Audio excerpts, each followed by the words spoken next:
Mr. Parker here, and I'm going to be reviewing the movie Cannibal Taboo. To be honest, Cannibal Taboo to me seems like it play late night on HBO if they had a low-budget horror softcore section, because you know those those HBO movies late at night are like softcore. Basically, the plot of Cannibal Taboo is a guy, you're introduced to Luke, who's basically a professor or a teacher, and he's teaching his class about an insect who eats its own and develops their knowledge or something like that. That kind of is the premise. Later on, it comes into play, sort of.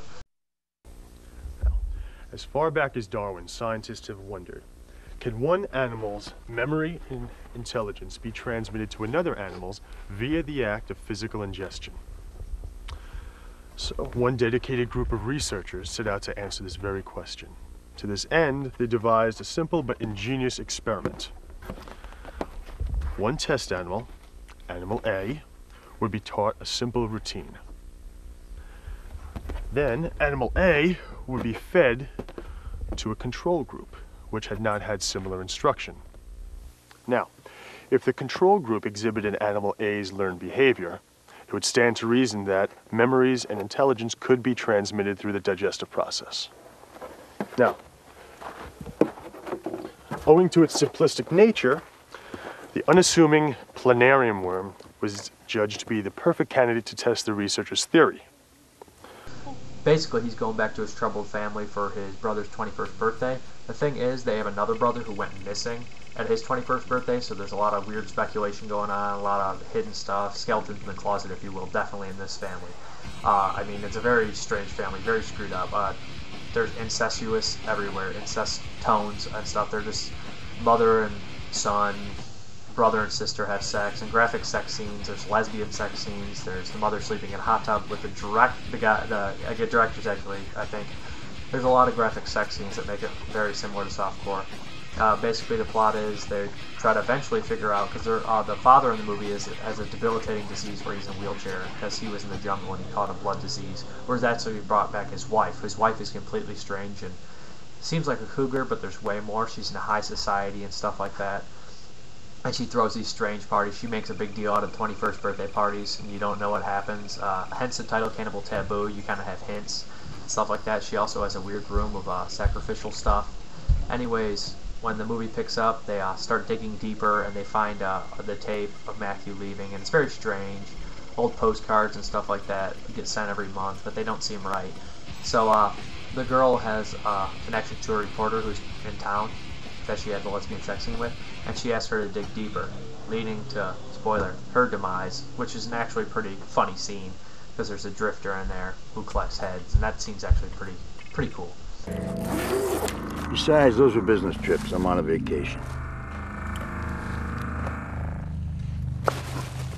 You know, my mother used to say, son, you do whatever it takes to get ahead in the world. Now I got 3. She'd be so proud. Later, sister. Anyways, as the film goes on, the climax of the movie doesn't play too well. I think the climax plays well, but I mean the gunshots in the movie are cheap, because that's when the budget constraints can actually be told. That's when you can see them. But besides that, it's pretty decent. I mean, there's some decent gore, some sacrificial gore. There's a lot of softcore sex scenes, a lot of disgusting things. I mean, incest is just disgusting. Imagine sleeping with your sibling or parents. That's just gross. But anyways, you know, it's one of the most dysfunctional families you can see, and it plays a lot like the movie Society by Brian Kwanzaa, which is an excellent movie. I think they got some from this. Also, it talks about cult sacrificing Cthulhu. He's a hard name to pronounce. Man, he needs to change his name if he wants to get success. Just kidding. But anyways, the lead actor in the movie, Luke, he kind of reminds me of Jerry O'Connell, but different. I mean, I actually like him better than Jerry O'Connell, which is a good thing. But there's a lot of good-looking women. You see a lot of boobs, lots of stuff. Some of the acting's pretty stale. Some's alright. The whole movie's a mixed bag for me. I would give it more of an up than a down, because I enjoy low-budget horror movies, but I know everyone won't. I enjoyed the movie. I liked it. But it runs about 2 hours long, which is kind of long for this type of movie, but it's also plays as like a murder mystery, almost like a mystery. And there's flashbacks, and he has nightmares and everything, and you get more into his psyche and stuff like that, somewhat. but he's a vegetarian. He's nothing like his family, which is kind of weird. You know, eating someone gaining their powers is it's kind of strange, but they're also doing it for sacrificial reasons.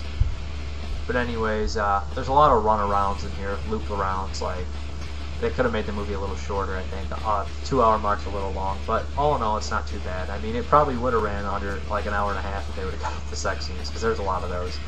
Not bad sex scenes, though. But the brother of Paul, who's approaching his 21st birthday, and basically it's his time for his crazy party. Anyways, he's kind of a strange character. He's really weird and into the arts, and there's all these puppets and stuff.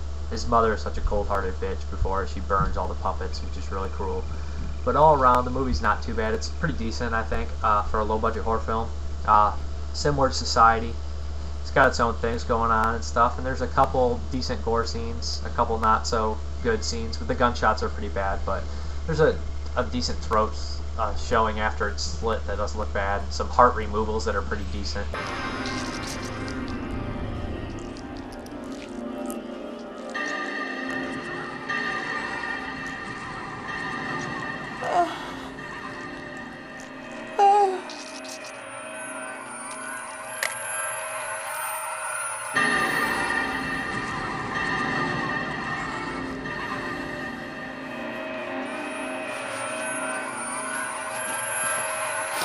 And, you know, it's got one of those downbeat endings. So, there you go. If it sounds like it'd be up your alley, go ahead and check it out. The DVD itself actually comes with the making of on there, which it seemed like they had a lot of fun making it. The director mentions that's what happens when you make a low-budget movie or something like that in there. And the lead actor, Luke, he has a really funny scene where he's reading this diary of Matthews, who's disappeared. He just changes the line. He's like, when I grow up, I want to be a crackhead, and it's pretty funny in the making of. But yeah, sounds like it. So you might want to check it out. Get a rent. Thank you. Bye. And action.